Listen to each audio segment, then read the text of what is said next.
கர்த்தருடைய பரிசுத்த நாமத்துக்கு மகிமை உண்டாவதாக. இன்றைய வசனம் உபாகம் 8வது அதிகாரம் 15வது வசனத்தில் பார்க்கும்போது, உன்னுடைய பின்னாட்கள் உனக்கு நன்மை செய்யும் பொருட்டு உன்னை சிறுமைப்படுத்துகிறார். ஏன் ஒவ்வொருத்தர் வாழ்க்கையிலும் ஒரு சிறுமைப்பட்ட பாதை, அவமானத்தின் பாதை, ஏன் ஒரு சோதனையின் பாதையில் தேவன் கொண்டு போகிறாரு? பின் நாட்களில் ஆண்டவர் நன்மை செய்ய போகிறார்.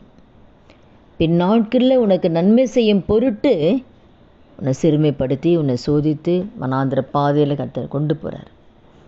ஆனால் ஏற்ற நேரத்தில் ஆண்டவர் தேவன் வைத்திருக்கிற நன்மைகளை பெற்றுக்கொள்ள ஆண்டவர் உதவி செய்வார்.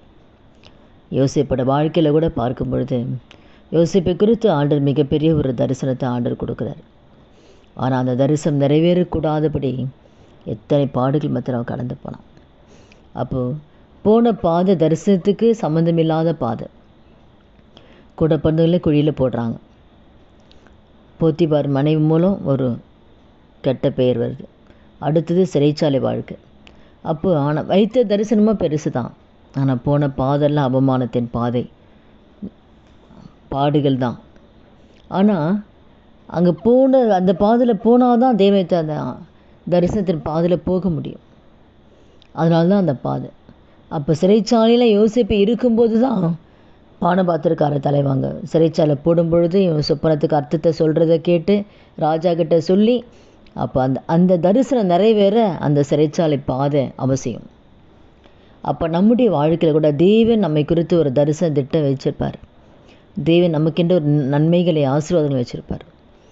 அதை பெற்றுக்கொள்ள சில பாதையில் தேவன் கொண்டு போவார். அது நன்மைக்கு ஏதுவான பாதை தான்.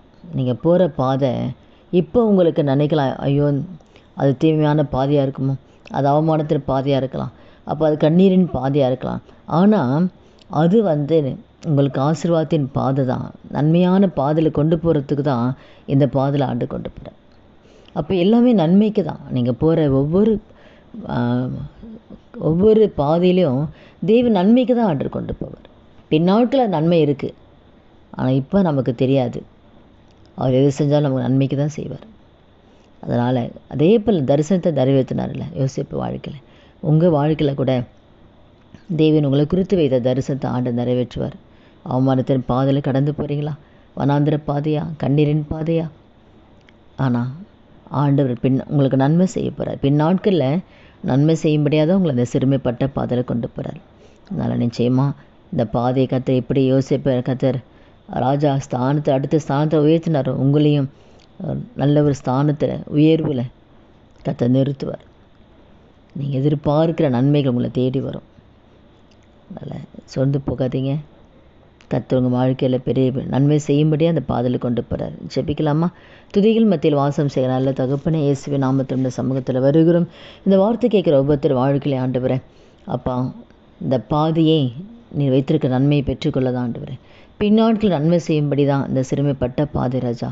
இந்த வார்த்தை கேட்குற ஒவ்வொருத்தர் வாழ்க்கையிலையும் அந்த பாதையில் ஆண்டவரே நன்மைக்கு எதுவான பாதை என்று அறிந்து அதை மகிழ்ச்சியாக ஏற்றுக்கொள்ளக்கூடிய கிருபை கொடுத்து ஏற்ற நேரத்தில் கர்த்தாவே அப்பா நீர் வைத்திருக்க நன்மைகளை உடைய பிள்ளைகளை சுதந்திரத்துக்கொள்ள கிருபை தான். இந்த தரிசன பிள்ளைகளோட வாழ்க்கையில் நிறைவேற கிருபை தான். அப்படி நீங்கள் செய்வதற்காக நன்றி ஆண்டவர். இயேசுவின் நாமத்தில் பிதாவே, ஆமேன்.